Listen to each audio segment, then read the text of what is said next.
Good morning students. बच्चों, पिछले class में हम लोग अपने साहित्य वैभव का पाठ पढ़ रहे थे, स्वामी विवेकानंद।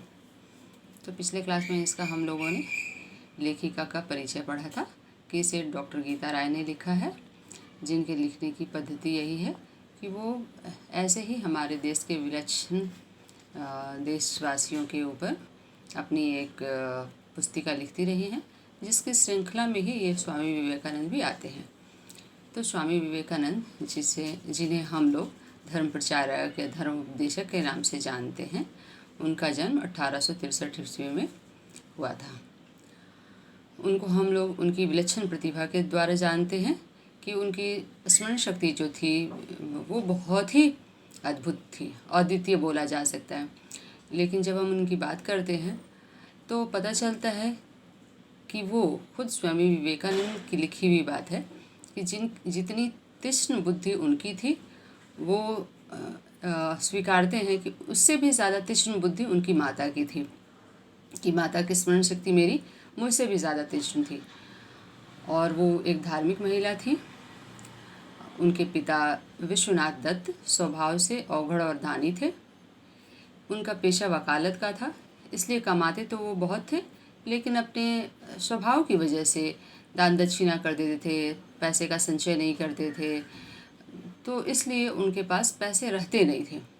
और माँ जो थी शंकर की भक्त थी, और उनका कहना था कि शंकर के पूजा के प्रसाद में ही स्वामी विवेकानंद उन्हें प्राप्त हुए हैं। बचपन से ही स्वामी विवेकानंद जो थे बहुत ही चंचल, नीडर और उद्दंड थे।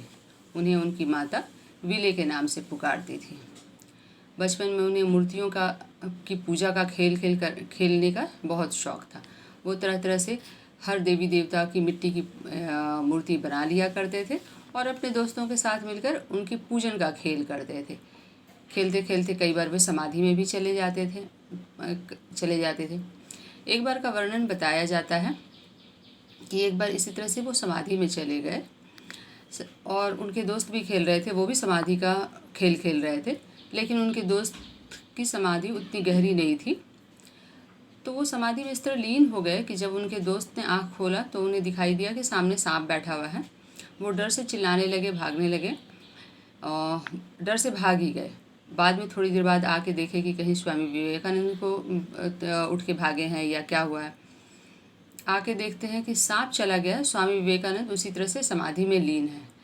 यानी कि इसी बचपन के ही अवस्था में कहा जाता है कि स्वामी विवेकानंद जो थे वो अपनी समाधि में इस तरह लीन हो जाते थे कि सब कुछ भूल जाते थे, और वो अपनी अद्भुत शक्ति की वजह से जाने ही जाते हैं। जब थोड़े बड़े हुए तो उन्हें खुद का अंदाज़ा हुआ कि उनकी रेखा गणित जो है वो अच्छी नहीं है और उन्हें प्रेसिडेंसी कॉलेज में एडमिशन चाहिए था। जब उन्हें ये पता चला तो अब उन्होंने ठान लिया कि मेरी परीक्षा जो है 2 दिनों के अंदर है। अब मैं तभी खाना खाऊंगा जब मेरी रेखा गणित की पढ़ाई समाप्त हो जाएगी। ऐसा करते हुए उन्होंने लगातार 24 घंटे की पढ़ाई की और उसके बाद कहा जाता है कि रेखा गणित उन्होंने समाप्त कर लिया। उस वक्त जो उन्हें ज़रूरत थी, जिस सिलेबस की ज़रूरत थी, वो उतने उन्होंने समाप्त कर ली और अच्छे नंबरों से, नहीं कहा जा सकता है, फर्स्ट क्लास में उनका एडमिशन प्रेसिडेंसी कॉलेज में हो गया। यानी प्रवेशिका के लिए उन्होंने फर्स्ट क्लास की उपाधि से उत्तीर्ण हो गए वो। इस तरह से उनकी पढ़ाई लिखाई फिर प्रेसिडेंसी कॉलेज में हुई और वो अपनी पढ़ाई लिखाई की वजह से प्रेसिडेंसी कॉलेज में जाने लगे।